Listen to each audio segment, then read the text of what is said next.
مصر کے جنگل میں ایک شہزادہ بکریاں چراتا اور ان سے حاصل ہونے والے دودھ اور جنگل کے پھلوں پہ گزارا کرتا۔ وہ تھا شہزادہ، مگر نہ تو اس میں شاہوں والا غرور تھا اور نہ ہی وہ جاہ و جلال۔ وہ عام انسانوں کی طرح زندگی بسر کرتا، روکھی سوکھی کھاتا، بیشتر وقت اپنی رعایا کی خدمت اور خدا کی یاد میں بسر کرتا۔ اس کی نیک چلنی کا پوری ریاست میں چرچا تھا۔ اسے یہ خصوصیات اپنے رحم دل باپ سے وراثت میں ملی تھیں۔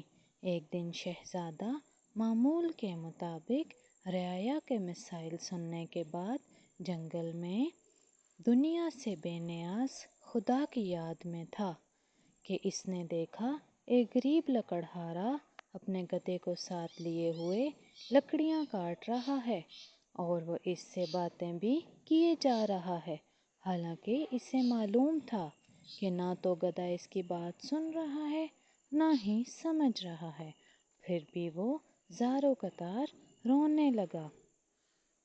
شہزادہ یہ دیکھ کر بہت حیران ہوا کہ لکڑہارا روزانہ لکڑیاں کاٹتا، گدھے سے چند باتیں کرتا اور پھر پھوٹ پھوٹ کر رونے لگتا۔ چند روز یہی معاملہ رہا۔ جب رحم دل شہزادہ اس کا رونا دیکھ نہ سکا تو اس نے گتھی سلجھانے میں ناکام رہا تو بالآخر درخت کی اوٹ سے باہر آ گیا۔ لکڑہارے سے پوچھا، اے لکڑہارے، تیرے اس طرح بلک بلک کر رونے کی کیا وجہ ہے؟ غریب بوڑھا ہمدرد انسان سامنے پا کر شدت سے رونے لگا، سسکیوں کے ساتھ اپنی بدبختی کی کہانی سنانے لگا۔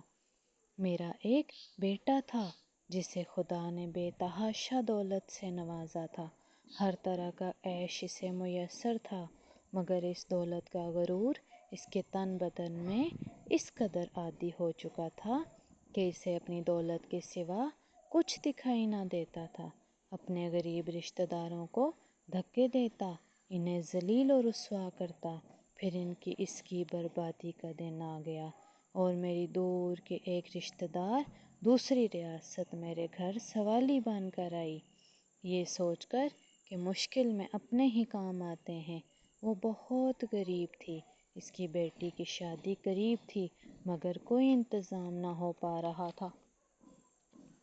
اسے کچھ رقم کی ضرورت تھی، وہ اللہ کی نیک بندی تھی، وقت عبادت میں گزارتی، مگر میرا بیٹا دولت کے نشے میں اندھا ہو چکا تھا۔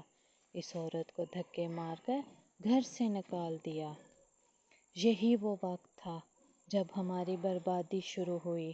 اسی رات سرخ آندھی چلی، بجلی کڑکی، تیز بارش ہوئی، میں اور میرا بیٹا اپنے نرم بستر پر میٹھی نیند سو رہے تھے اور وہ عورت پوری رات ہمارے دروازے سے لگی روتی رہی۔ شدید طوفان اور رات کے گھنے اندھیرے میں دوسری ریاست واپس جانا اس کے لیے ممکن نہ تھا اور وہ ضعیف عورت پوری رات اس طوفان کا مقابلہ کرتی رہی اور میرے بیٹے کو رحم نہ آیا۔ صبح جب میری آنکھ کھلی تو مجھ پر قیامت ٹوٹ پڑی۔ میرا بیٹا گدھے کی صورت اختیار کر چکا تھا۔ گھر کا سارا سامان آسمانی بجلی گرنے سے جل کر خاک ہو چکا تھا، سب کچھ برباد ہو گیا تھا۔ اس میں میرا بھی قصور تھا کہ میں نے اپنے بیٹے کو غرور اور تکبر کرنے سے نہ روکا تھا۔ برائی کی طرف بڑھتا ہوا اس کا کوئی قدم نہ روکا۔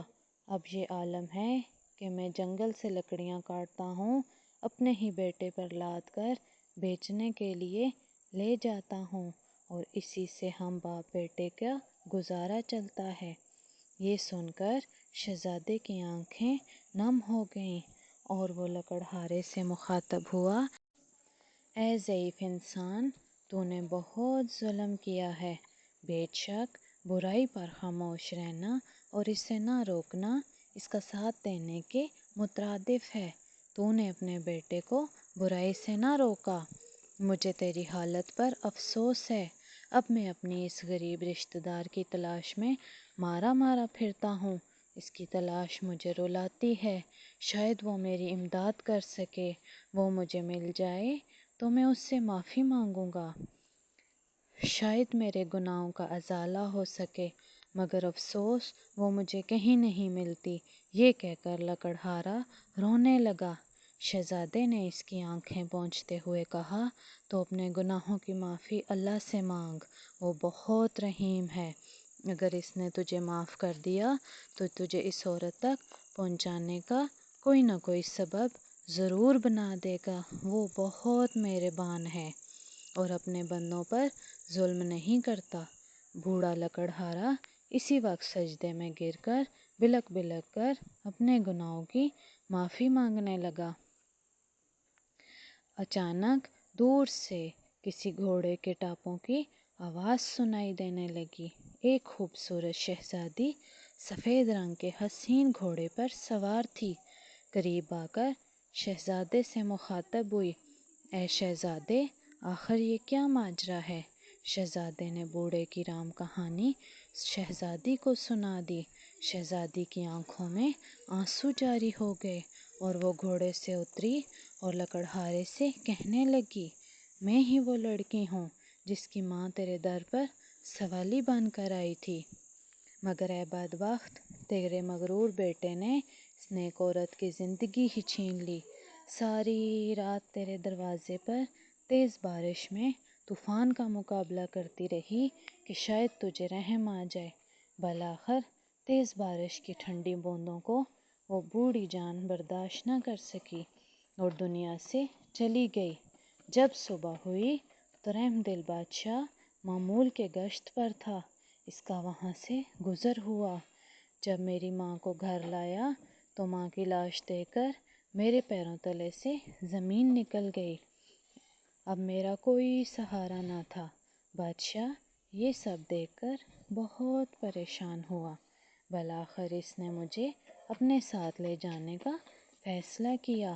کچھ عرصہ میں اس کے محل میں رہی اور اس نے مجھے نیک لڑکی پا کر اپنے بیٹے سے میری شادی کرا دی۔